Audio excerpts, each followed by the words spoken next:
2, 1. Hello. How are you people? Oh my gosh, I'm so excited about today. Welcome to Soul, Wit, and Wisdom. My name's Kristen Lena, and I have like double your pleasure.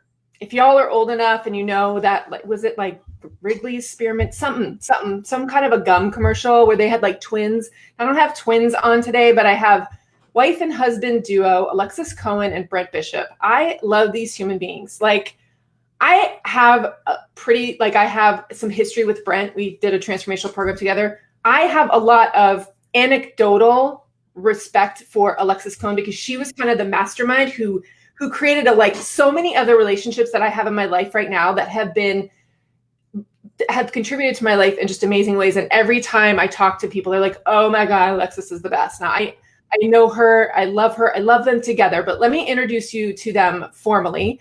Where am I? Oh, there I go. Alexis Cohen and Brent Bishop are a creative wife and husband duo with a long history of collaboration, especially now with lockdown, including multimedia performances, children's books, visual art, and film. Alexis is an artist and founder of Artist Ascension Academy, and Brent is a film director, animator, and musician. So let me click over here and pull them in. I'm so excited. Yay! Look at that. We did it. Thank you so much, you guys, for being here. I am we just got hopped on like a couple minutes before this, and I was just elated to see your faces because I think this is really what you can provide as a couple going through this time, and just sharing your story. I think is going to be really powerful for people. So, how are you guys? Good. Happy to share our faces. Oh, I'm so excited. I love your faces. They make me so happy. Are you guys both wearing black? He's wearing a dark blue. It's more of a navy that I have. We're kind of color coordinated here. Like we're in, I don't know. I like it. I like what's happening. It's very seductive and artistic. And yes, exactly. Seems like I should show a little more here. Are you trying to get some cleavage going? Shapes as well. I feel like you need to tell the story about the picture, the promo picture. Oh, please. Oh, is there a story? There's a story. Oh my gosh, please tell. Also, double mint gum, I believe. Let's hear it. There was a double mint gum. I'm just saying that the twins. Thank you. The double mint twins. I don't know if it's a spin-off of Spearmint or something. Okay, so this is an incredible story. It's a really great story. Basically, I photoshopped our photo a little bit because it's a nice picture of us, but it was hot there, and so my shirt was open in like a Fabio pulp. A lot of chest happening in that picture. Yeah, it was almost all chest. It was like He-Man look. And also, Alexis just had like a curl of hair across her face, so I fixed that too. So it's a nice picture of us, but it's made a little bit nicer through the magic of my painterliness in Photoshop. Photoshop. I'll tell you what. It's why it was probably invented. It was like, was it like a perfect picture except for the Fabio? Yeah. There's a lot of chest happening. Not except the Fabio, just for certain applications, Got it. Yeah, maybe it was for a different kind of a show. Like if that was the cover of our pulp romance, just saying, I would buy that book. I'm just saying. Yeah. All right, let's talk about, because I actually don't even know this. Yeah, is that what you wanted to talk about? Are we doing trust me, this could go. You guys know Shazia and Mom? Yeah. We ended our interview with farts and poop, and we were in hysterics. It was awesome. So this gets to go where the fuck it gets to go. Like that, it's amazing. It's creative. It gets to really develop and be created right here. But I do want to hear, how did you guys meet? Oh. Give us the story of because you really are a very powerful co-creative couple. Like you've designed your lives in this way, right? Yes, absolutely. And we were joking before we actually hit go live, and they were like, and we really don't have a choice right now on how much we're collaborating because we're in quarantine together. Yay. Yeah. So tell us the story. Okay. The story. So 18 years ago. You guys, are 23? So when you were 5? You met. 5. Yeah. Okay, got it. Trying to put the timeline together. Yes, 18 years ago. I decided San Francisco. San Francisco, I decided I wanted to learn how to play guitar. And so I went on the Craigslist. Yep. But back before it was creepy. Yeah, before it was creepy. And I just reached out. I just was looking for ads for guitar teachers. And I remember 3 guys got back to me. And there was just this very simple, straightforward email from this fellow right here. And I remember liking him through the email. And it was like 2 sentences. I was like, I like this guy. Brent. And so I can write 2 sentences. So I hired him. And I remember at the time I was working at a corporate real estate firm. What the F? I'm sorry. I got fired. Yes, you did. Thank you. I got fired because I was drawing every day, and that didn't work out so well. But so he came over. I remember telling everyone at the office that I was going to have this guitar teacher come over, and they scared the F out of me. They're like, you can say fuck, by the way. Please do. Yeah. They scared. Unless you don't want to, but you can. Well, she's about to rhyme, and F actually sets up her. Yeah. So, but nice. So anyway, yeah, I was really scared that a murderer was coming to my house. So I made. And I thought about it. It was a possibility. But anyway, Brent, was it like, God, this is easy? Yeah. A little bit. Yeah. And free. This is really affordable. Wow. So I was very nervous. I had my roommate stay home, and then the doorbell rang. And then this guy with a big smile and his hair was to his waist, he was like, hi, and super hippied out. I'm like, I think I'm safe. I think I'm good. Yeah. So that's how you met.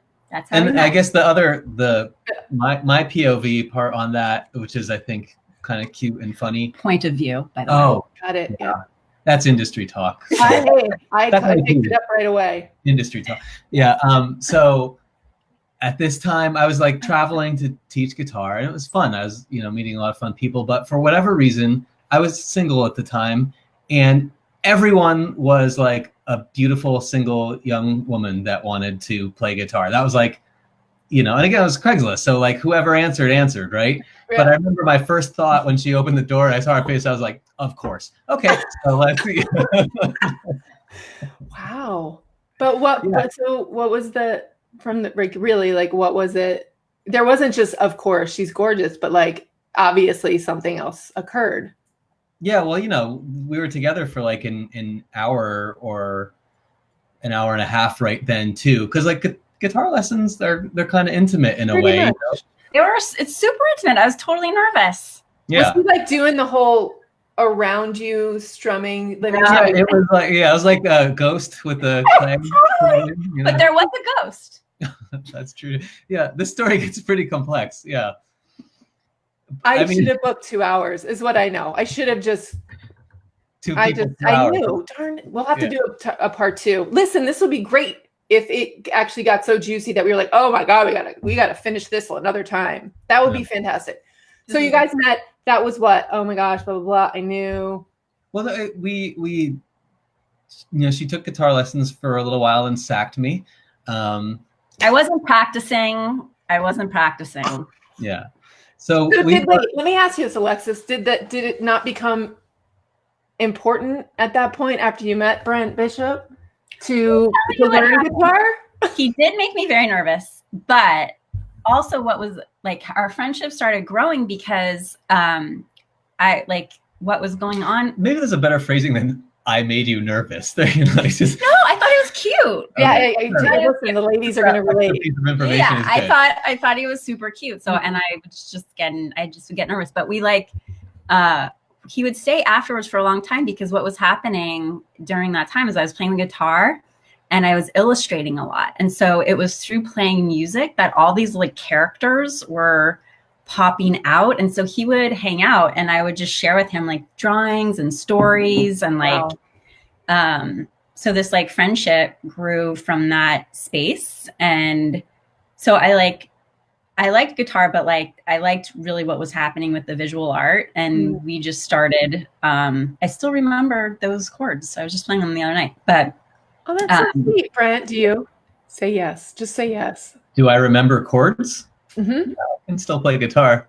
She meant guitar chords. I know.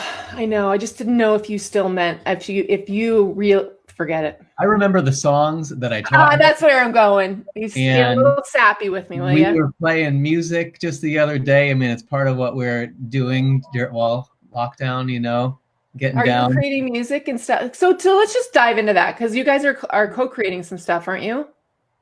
Yes, a bunch of things. Yeah, I mean, at this moment, yeah.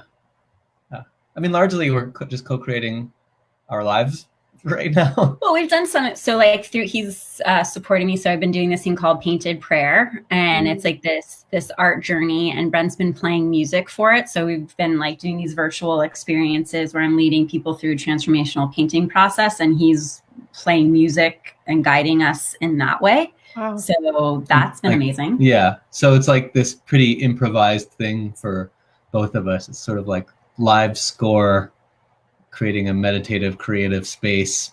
Trust me, instruments. I have firsthand experience with some of your magic with music in ACL3. So yeah. I know who you are. Hi. Yeah. So that's one thing. We've been drumming. I've been doing some more drummings, and Brent's first instrument was the drums. So we've been doing some drumming together. Wow. He doesn't know this, but there is a new collaboration that is brewing in my head that I'm going to tell him about later. You heard it here, people. You heard it here first. Yeah. Well, he kind of knows it. It's firming up. It's firming up. Nice. What else? Yeah, it's just different. What else are we collaborating on? Ping pong. I've that's true. Yeah. I've also been I've been doing during lockdown, doing Sunday morning drawing tutorials just to give creative people and kids something fun to do. Draw Mickey Mouse, draw Olaf, whatever people request, And Alexis has been there, as you were saying, like we're like Howard Stern and Robin, I believe was the yeah. It's a perfect analogy. Uh-huh. Yeah. So well, we have a little banter going on during that, which is kind of fun. It's beautiful. It's like an unplanned thing that happened. Out of this whole situation that we find ourselves in, is what I call it, the situation that we find ourselves in. This is the name I've created for it, the situation we find ourselves in. What shifted for you guys? Obviously, everyone's home. You're home. What shifted in your business? What shifted in your relationship? I mean, a lot of people have said, wherever there's a gap or wherever there's, something that's not working. Like for me, something that's not working is how disconnected I've been to my children's, to my girls' school, like what they're learning, actually like staying connected to like, are you learning it? Like, do you get it? Like, so that's becoming like, that's been great. There's my next opportunity. Yeah. But what has occurred for you guys in your businesses, separate or together, and, or if you want to go there, you don't have to, but your relationship? This might not be like the juiciest answer in a way, but I feel like the months before this happened, we started just finding a rhythm. Alexis has been building an online business, and it's becoming more and more, it's basically a purely online kind of business. And it's really around breaking through a lot of the obstacles that I feel like are the same ones that could come up for people cooped up inside, yes. Getting creative bottleneck, sort of thing. And we both work from home. And so like a lot of the stumbling blocks that people that suddenly find themselves within the same four walls or, whatever, same space, like some people are experiencing that all of a sudden because they would typically go off to work or whatever. We kind of like, we went through a lot of like, your space, my space, your time, my time, our time, blah, blah, all of that. A lot of that we had already kind of discovered in a way. And a lot of, I've been in a development pre-production phase for film stuff too, which is kind of a remote process. And, so in some ways, we're saying like things haven't really changed at the like outward physical, what we do level so much. And even like the interpersonal stuff was like, it was not alien to us because we had crossed a lot of those bridges beforehand. And then I guess what I'm feeling, the differences I'm feeling is like, I feel like I'm feeling more just of like the collective, you know, undercurrent of what the world is feeling. And so what's interesting, you know, if I hit my finger with a hammer, I'm like, oh, I hurt because I just did that. Whereas I'm kind of just noticing that, like, even though maybe a lot of things haven't changed it at all superficially, I am noticing that I feel like I'm some of my feelings or moods or even motivations, I think, are getting like tugged by just like the undercurrent of what the whole world is experiencing, and my awareness of it through news or, you know, seeing what people are saying and that kind of thing too. So for me, that's the most noticeable difference, is that sort of hard to put my finger on it undercurrent. Yeah. So how have you guys been? What's your take on it? Like, what's your highest level take on it? Meaning, what's the collective opportunity? So I'll just speak into this because this is like what was really interesting. You know, Brent was talking about, like, my business is like it's supporting creatives of the new earth, like supporting the creatives that are feeling called to usher in the new earth through their sacred body of work. So when this all happened, it was like, okay, and I have the history in birth too. I was like, okay, here's the birth. Like, here's the, like, this is what it looks like. We're moving through, I've been to so many births, and there is the, you know, the dark night of the soul. And sometimes there's trauma that arises when we are ushering in something new. So in a massive scale, it's like, oh yeah, this is it. This is like just part of the birth process that we need to move through. And so for me in my business, it was, you know, there's like a lot of talk about like pivoting. And, you know, at first I was like, oh my God, what do I need to do to pivot? Like there was that like freak out. And then I was like, wait a second. No, it's the opposite. Actually, it's grounding in and like anchoring, like, we knew this was going to happen. We are set up. We are solid. We are going to move through it. Come on, like artists, come on. This is our time. So like that's, and so I actually like not like I worked even more. Like, so those weeks I'm on like a flex week now where I was just like, where I was just doing, not much was changing really. It was more, it was like leaning in even more into my business, into what it was that we were creating. And so now where I'm at this week, just because I have a little time off, I mean, just even this morning, it's like, okay, the place I always get to go with this, and especially in building a business, is I can focus so much on the business and the structures that it's like this morning was like, okay, as an artist, what, like, how can I show up in the world in a way that is like supporting the collective? Like, how can we bring these artists together and create together? What does it look like as artists to create the new world together? How do we birth this together? So that's where my head is at. And like, in terms of our relationship, I'll probably start crying, but, you know, something that we've been talking about, especially this weekend, you know, like when you watch movies where it's like, there's like a theme that's coming through. So a theme that we were seeing a lot this weekend in the movies we were watching is like, damn, is lost love, like not being able to be with the person you really love. And like, we were just feeling so grateful that we get to be together in this life, that we get to be with like the love of our life, and that like spending this time together is really juicy, and like, just like being in this bubble together, it's like feeling really wonderful. And something that I notice that I do is that sometimes I will avoid that because it's so, it breaks me open, you know, like it just brings me to this next level of existence, and like just the preciousness of it all, and that edge of what we have and what we've lost and what we can lose. So that's my edge that I get to like break through, is like this isn't going to last forever. You know, like we're going to die one day. And like to be able to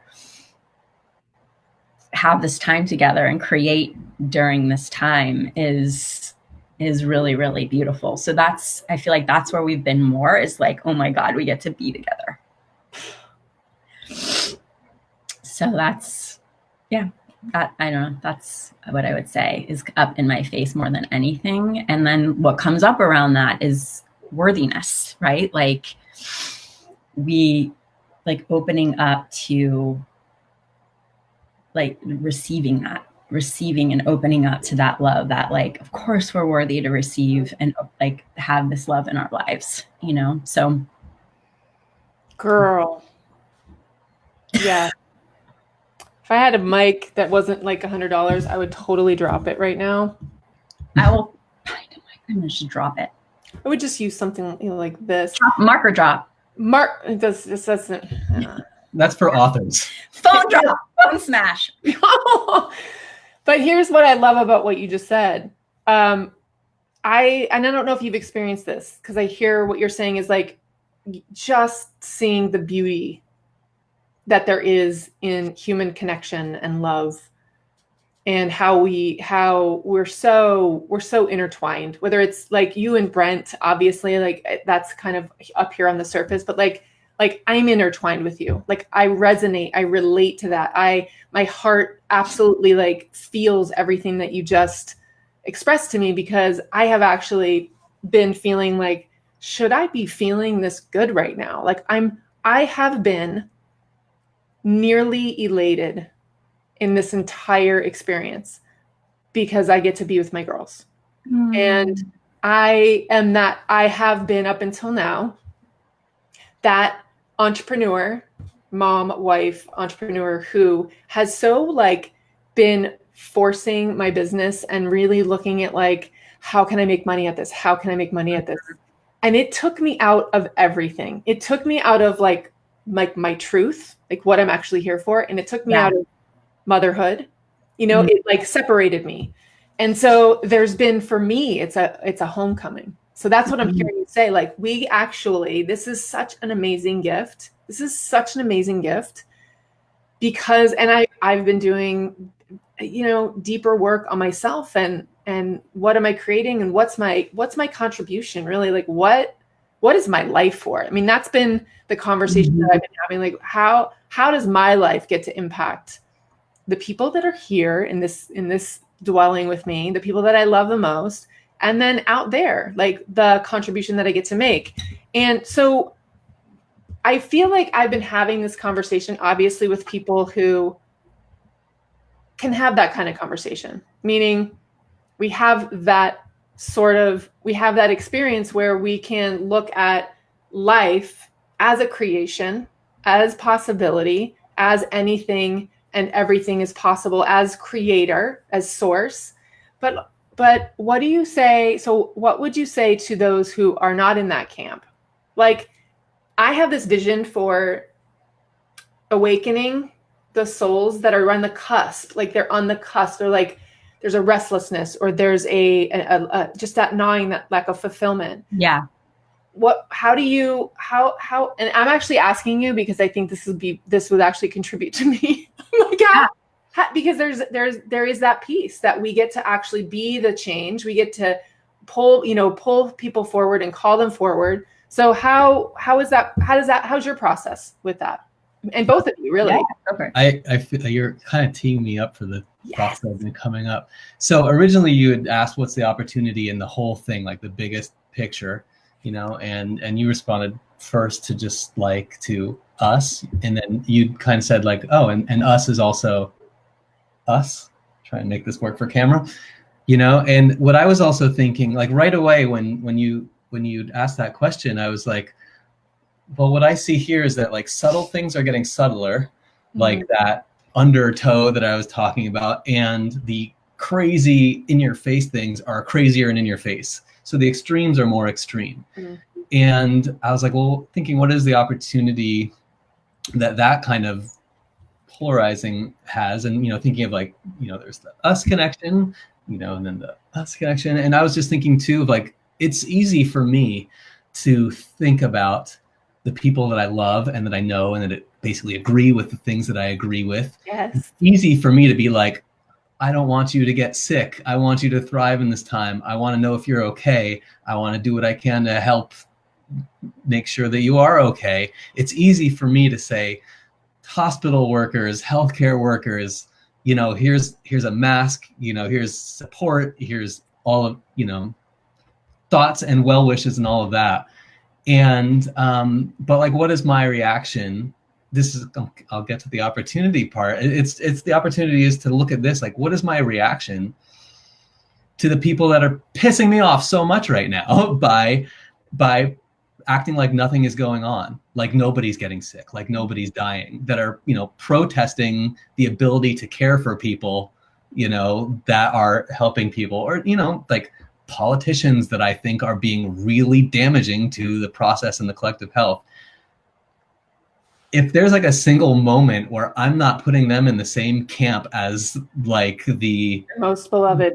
Yeah, exactly. And what I want for them, then like, even if I'm not, in my mind, wholly part of the problem, I'm not wholly part of the solution, So it's like, it's one thing to say we're all in it together, but if what that really means is we're all in it together, as long as all means you agree with what I think. Yes. Right.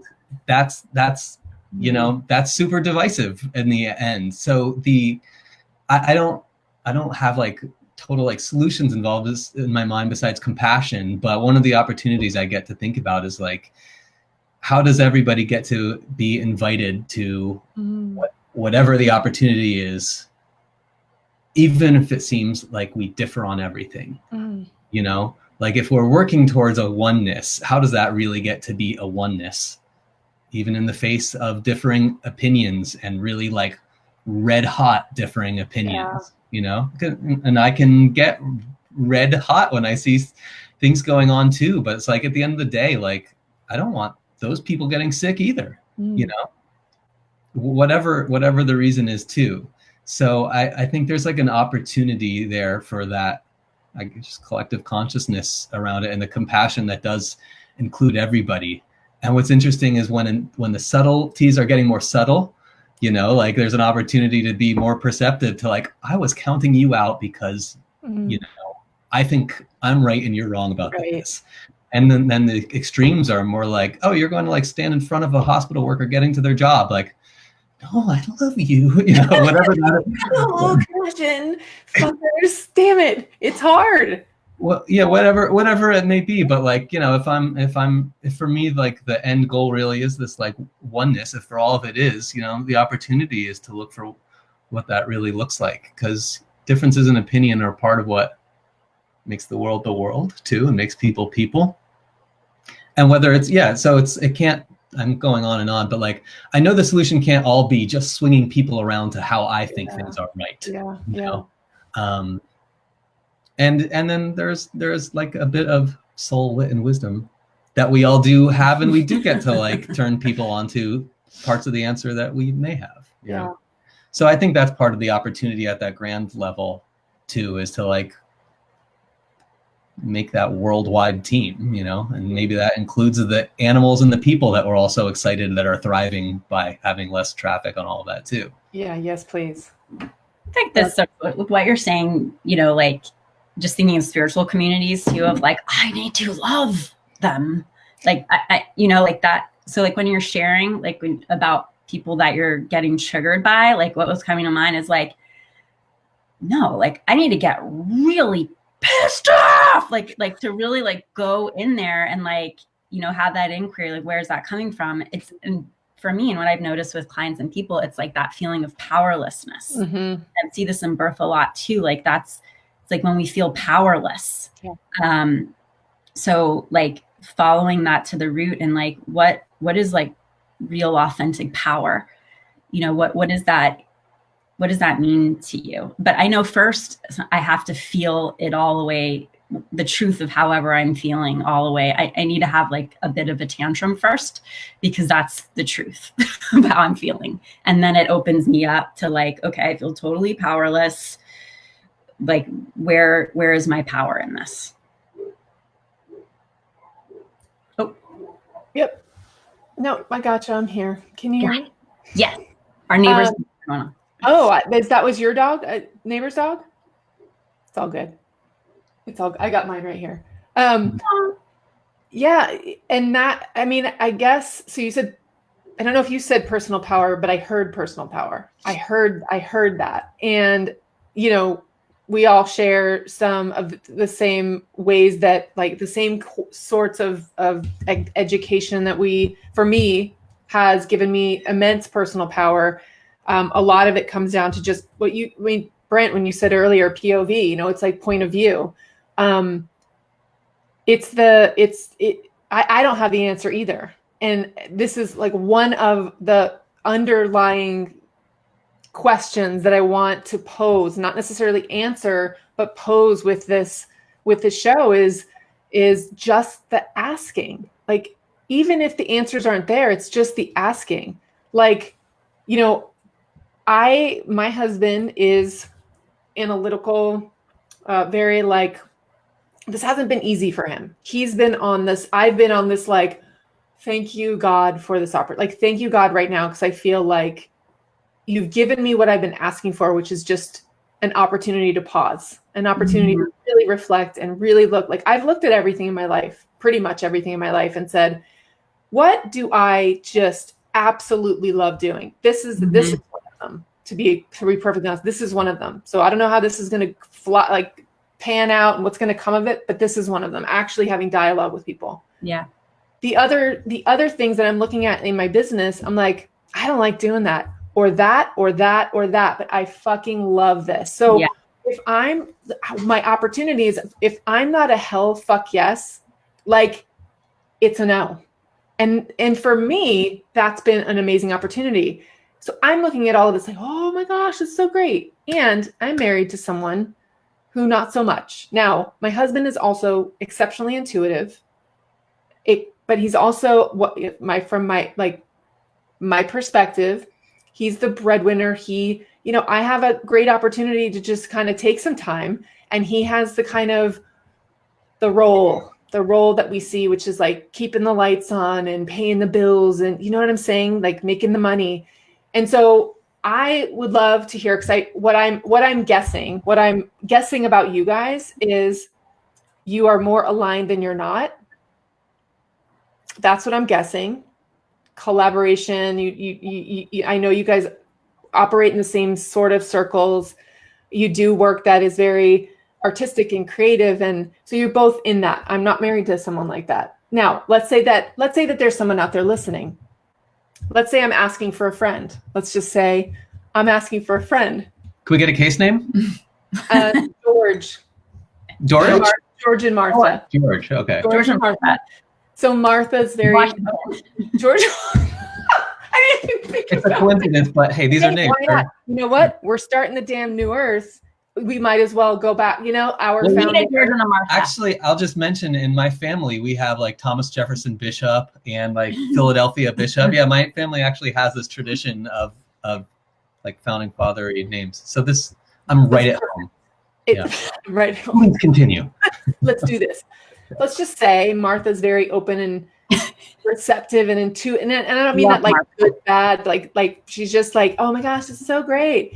And George is like, nope, like we could die and COVID's really bad and we have to do, we have to be safe, and very kind of in this fear conversation. How would you, as a couple who, again, I'm assuming, and please tell me if I'm wrong, who are probably more aligned than not on, let's just say, the situation we find ourselves in, how would you coach, or how would you, Tina's on here and she's saying, oh my God, you cracked me up. I know, I can't help it. It's ridiculous. And I ask really long questions. So thank you for paying attention, because I'm getting there. How would you coach like a couple like that? So you know what I'm saying? Because I just for asking for George and Martha, because they're really good friends of mine. Yeah. How would you coach Martha into? And I heard Brent said compassion, and that's a stretch for Martha, and from what she's told me. Can I say something about this? You. Okay. So thinking about like couples. So this is your partner. So sometimes we think we're like so different than the other person. And so what I would do, like how I would advise, like counsel or coach someone is like, okay, is there a part of you that, like, what are the characteristics that are coming up? Okay, fearful, whatever the characteristics are. Where is that part? It doesn't have to be about COVID, right. But where is there a part in me that is feeling afraid or scared of letting go of control, like, and really allowing that part to come forward so you can support that part of you.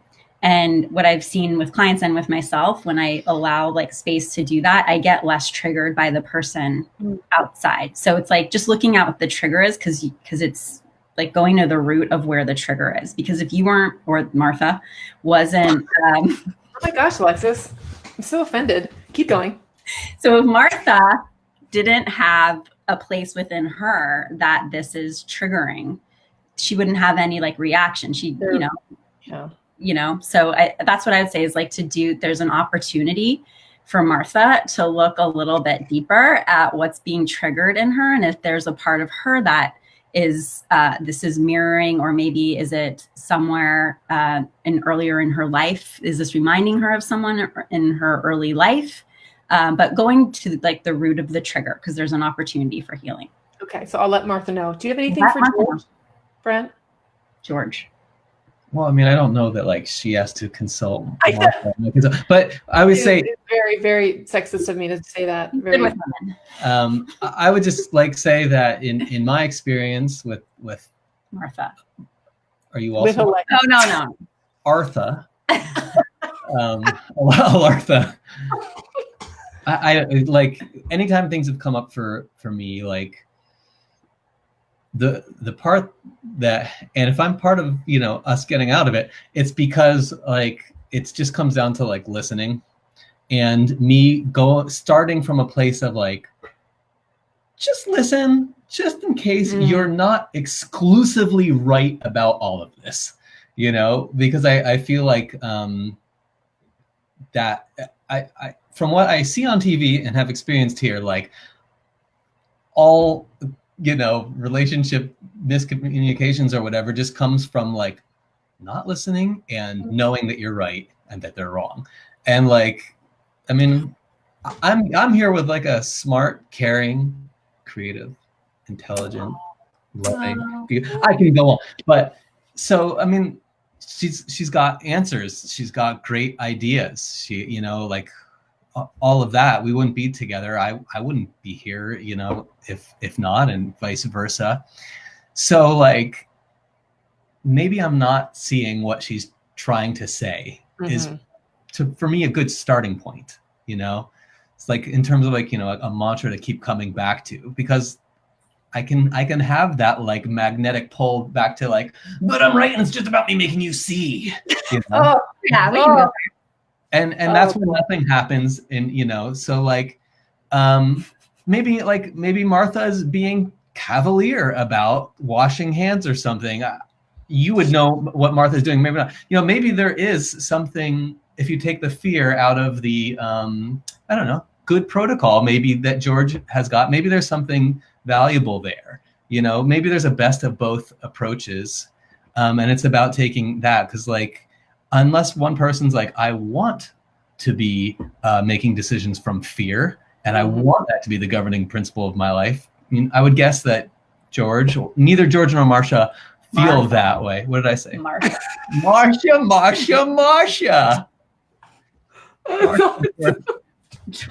Anyway, I think you kind of see where I'm what was it? Yeah. Can I say something? Yeah, please. So yeah, I was doing, my answer was like the internal work, there's always that opportunity, but in terms of the relationship part too, what's coming through is, I remember we had this like epiphany, like many years ago, two things in our, we've been together for a long time, and these breakthrough moments and around conflict. And we realized that when we slow down, when we talk slow to each other, it's really helpful, because what we notice is like when people start like a conflict starts to arise, you speak really quickly to each other, and get it all in. And so we would have these like check-ins, like, okay, you know, whether it was like a half hour, an hour, okay, like you share, I'm not going to interrupt you. You share, like no judgment. And like, it slowed down our communication. So that was like step one. That was so helpful. And then we realized this one time, some kind of conflict we had, we're like, wait a second, we're saying the same thing. We are saying the freaking same thing. We just say it in like opposite directions. But if we can get to what we're both trying to say, we're like onto something and we're working as a team. So I think like it's that reminder of like that we're a team and that like just like slow down. What is the other person trying to say? And even if like what I notice is like when we're not listening to each other, we really do hear each other. Like if something did just come up about COVID, like where it was about ibuprofen when this first hit, like don't take ibuprofen. So I like texted it all, like my whole family, don't take ibuprofen. And Brent was like, hey, that's not completely founded. And I remember I was like super like, but this is what I want to do. And I got defensive about it, but I heard him. I also heard him like, oh yeah, maybe I can look a little bit deeper into like the information I'm spreading. Yeah. Okay. So I just want to go ahead. No, go ahead, Brent. Yeah. I think like maybe just getting for George, Martha, Alarthis, and Brent. Barf. Get Barf. You guys are going to change your names after this interview? Oh, yeah. We already have. This is our coming out. I opened the paperwork on the side while she was talking because I want to interrupt so bad, so I have to occupy myself with something else. No, just kidding. Because interrupting is a big problem in life. I'm just saying. Anyway, unless it's loving. A loving interruption. Got it. Well, I don't know. Yeah. Just kind of like considering that maybe there is no such thing as right and wrong, you know? And it's like, maybe, I feel like there's got to be Marker some drop 40s song about this, but like, 40s song? Right and wrong, but like, you've got blue and I've got yellow. It's green. It's green. I don't know. Tomato? Yeah. I mean, oh my God. Yeah, so, like finding, the win-win situation, something that like, where everybody's invited. Oh my God, call back. Bam. I will drop it. It's not even, I'll just get a new one. I'm just going to get a new one. I'm going to get a new one. Okay. I want to just see, I'm going to sum up what I heard you both said.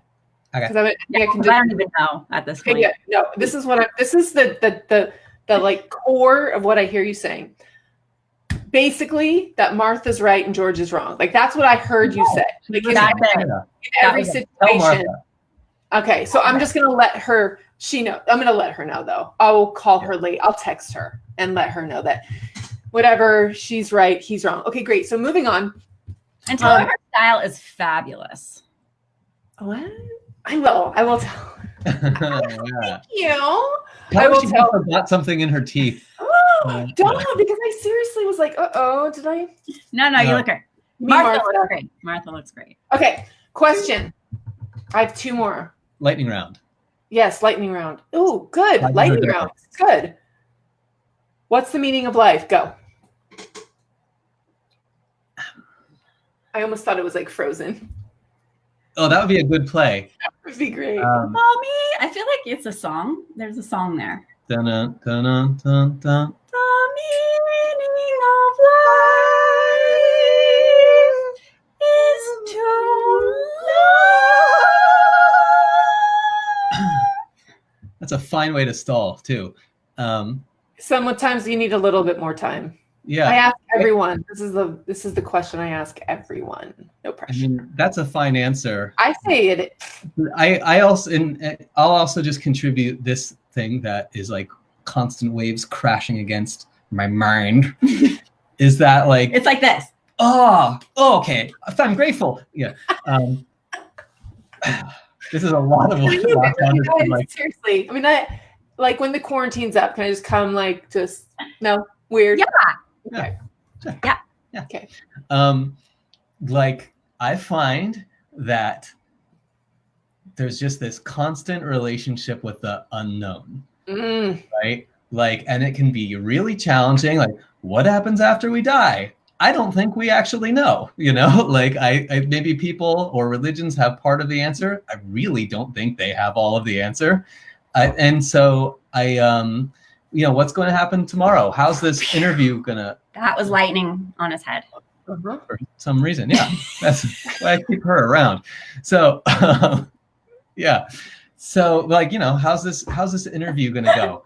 How's my hair look? How is it going? We don't know. How's it going right now? But like all of it, like we're in this constant relationship with the unknown. We are brought here without an instruction guide, at least not one that I really prescribed to. We did get it in the mail yesterday. It's right there. Jesus, you guys got yours? Well, I feel like instead of there being this like purpose to conquer the unknown, it's like it's really this question of like making music with it, you know, like getting reconciled to the fact that that is the continuous situation, and that it's an opportunity to be curious, to be put on edge, to experience extremes in a way, even if that's like joy or terror or whatever, you know, and just see what it's like to be a person reacting to that. And I feel like if at the end of things, you know, like if I end up like I have no relationship to the unknown except adversarial, oppositional, terrified, you know, then like I haven't taken my opportunity of being alive as far as I can. You know, I haven't drinking fully from the cup. But like, you know, of how a lot of like using it as an invitation, using it as like a gift, and then seeing what it means to like my relationship with myself, my life, my relationship to the world, to other people in it. Like, yeah, getting down with the unknown and not trying to grasp on to like, thank God someone or something gave me the answer, is a big part of whatever this is we're doing is the situation that we're always in. And usually the answer comes back to love in one way for like a good operating procedure. So let me sum up what I heard. For Martha. No, I heard the meaning of life is love, and then I heard the meaning of life is a whole lot of other words. And I loved it. It's fantastic. The unknown. The unknown. Not three words. It is. No, I say that jokingly. And the situation that we find ourselves in is a petri dish, if you will, of the unknown. It is triggering, I think, I'm like this. Yes, the unknown. Thank God. It's the unknown. I can create anything. It's a blank canvas. Oh my God, it's the unknown. And some people are like out of their minds, terrified. So I love that, Brent, because pretty much. And it does. It sums up for me what we're in right now. Yeah. Can I share one little anecdote around that? I've told this story here and there before too, but one time I was traveling in Europe. I went to Romania for like a month, and I got really sick during that time. I was backpacking. I had a fever. I swam in a weird lake somewhere and I had a fever, and I was just trudging through Bucharest, Romania. I didn't have a place to stay or anything. And I just had a shitty time in Bucharest. And the whole time I had been taking a lot of pictures. You know, it was a great trip for months, right? So this time while I was in Bucharest, I didn't take any pictures because I was like, fuck this place, fuck all this. I'm going to get out of this as soon as I can. And then sometime afterwards, when I was feeling better and I was having fun again, I wanted to see this cool place that I was at while I was in Bucharest. And so I thought I would just scroll through my camera. It was a camera at the time, you know, digital camera, scroll through it and find like if I had a picture of that place. And then I realized I didn't know that I hadn't taken any pictures. And I was like, I have cheated myself out of a part of my life. Like it or not like it, that was my life, you know?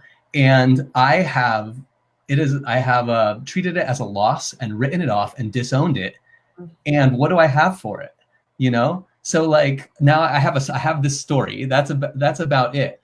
But like I had judged it as being this shitty thing that was scary and uncomfortable and sick and stupid and whatever it was, you know, just all stray dogs.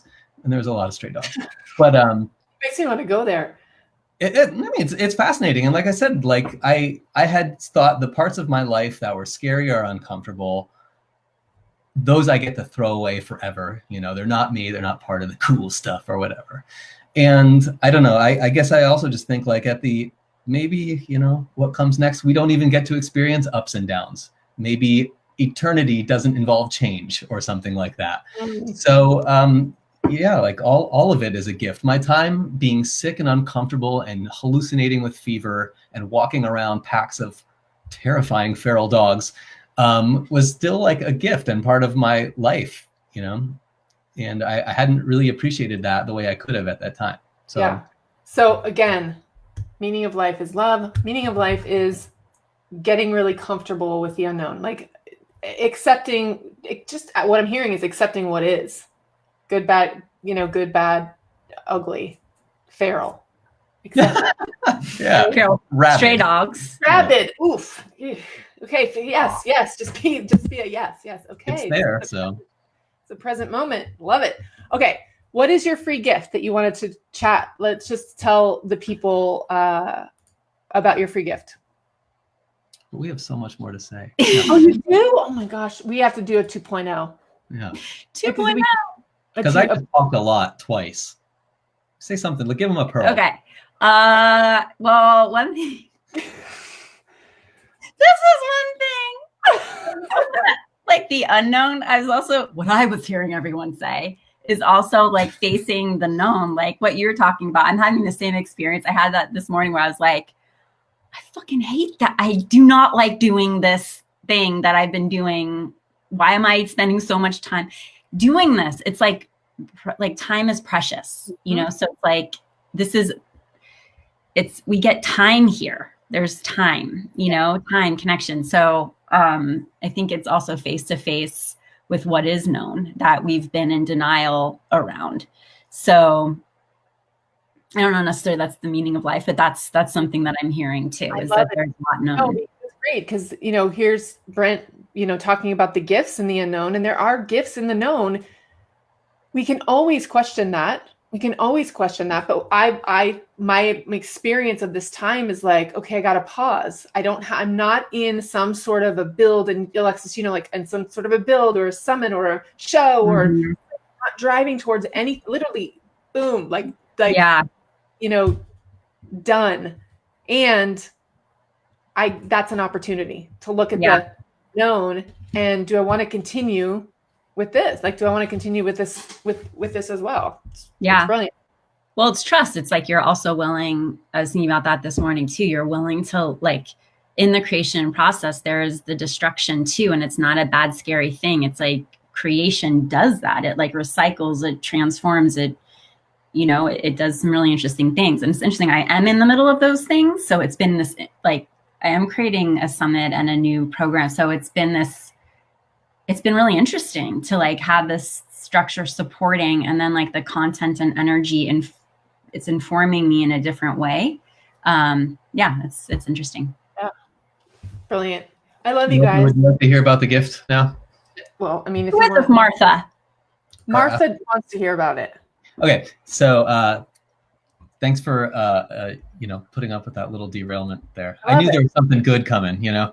So, so the gift is this 10-minute musical piece that I made called Clockwork. And so a little while ago, like a year ago, when was Butterfly People in the Dream? It was like 2 years ago.